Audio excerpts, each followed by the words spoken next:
Here there, we're Admiral Chris Sutherland again, episode 6, about hitting bottom in my addiction. My drinking had progressively been getting worse in the late 90s, early 2000s. When I had roommates in the 90s, I drank alone in my room to hide the amounts I was consuming, what I was going through. When I did go with my friends, I was home early to drink alone, again, because I feared that they would kind of judge me. And bear in mind, these are guys and girls in the Navy. There was a lot of hard drinking going on during that time with my wingers. But I was also isolating because of shame and fear, because I knew what I was doing was not right. I had a bottom in 2001 while on deployment, but I didn't act on it to seek a path to recovery, to seek help. This is part of my depression journey, so I'll share about this in a later episode. It really was in 2007 when I hit bottom, not the bottom, which I considered to be death. And not because I was doing incredible harm in my personal life to my family, to my friends, and to my loved ones. At the time, I was executive officer of a warship, which is second command of HMCS Halifax. A year earlier, I had convinced an amazing woman to move from Ottawa to Halifax with me, as I thought this would help ease up on my drinking. And indeed, my family, who now knew, how bad my drinking had gotten, thought the same thing. But all this did was isolate her from her friends and family, take her to a strange place, and make her life miserable. At that time, I was leaving the ship late afternoon to go drink at home. And when I didn't want to get grief or be judged from my girlfriend, on some nights I'd check into a cheap motel and drink alone. As I mentioned, I was up to 26ers, sometimes a 40-pounder a night. I would drink till I passed out, and when I came to, I would start drinking again. I was what I guess people term a high-functioning alcoholic, i.e. I was able to still go to work and perform my job, but it was starting to affect that work. I never drank at sea, but definitely when the ship was alongside.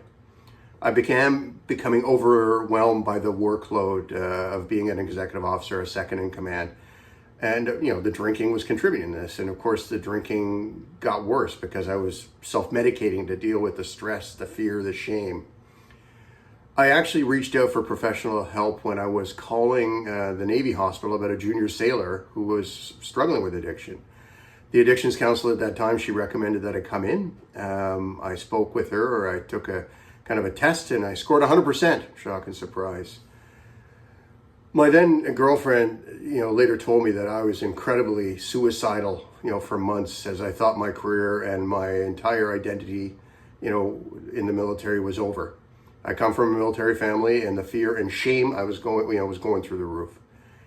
Bear in mind that this is a guy who had no real family responsibilities and a huge financial safety net in the form of my family behind him. I can't imagine what it is like for people with so many more financial and family responsibilities than I had at the time to seek help. The fear, of losing income, of losing the job.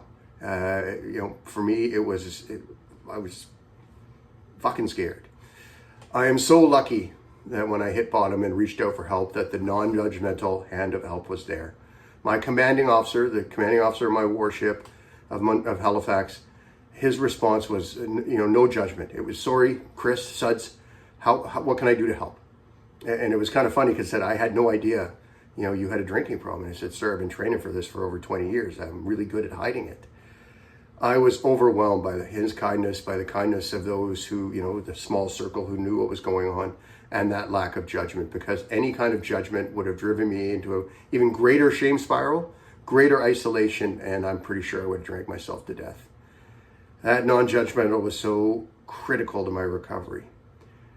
It's funny, at first the military solution was to offer me an outpatient program, and she said, it's great, Chris, you go attend, treatment sessions and talk sessions between 8 and kind of 1600, between 8 and 5 daily, and you're home in the evenings and on the weekends. And I was like, when the fuck do you think I drink? It's after hours, after work, and it's on weekends. So I was very lucky to get into an inpatient treatment program. In the next episode, I'll speak about treatment, aftercare, and my journey in recovery. Again, something I was so lucky to have access to, as I know so many suffering addicts don't have access to these kind of amazing financial, family support, work support resources that I did. So until next time, I'm Chris Sutherland, aka the Alcoholic Admiral, signing off. Thanks very much. Here there, Chris Sutherland again with the 80s clip portion of episode 6. I recently received feedback from a close family member, hurtful feedback from my brother and my spouse that, the 80s stuff was kind of maybe a bit annoying for some people. So I kicked it to the end of the video. I'm going to smash it together, but I still intend to do it despite what my brother said. This episode's 80s video recommendation is Just Can't Get Enough by Depeche Mode, an outstanding 80s video. Much like Autograph, there's a lot of leather, surprising amount of leather in the video. But really what sets this video apart, this song apart for me, is the keyboard opening. It's epic.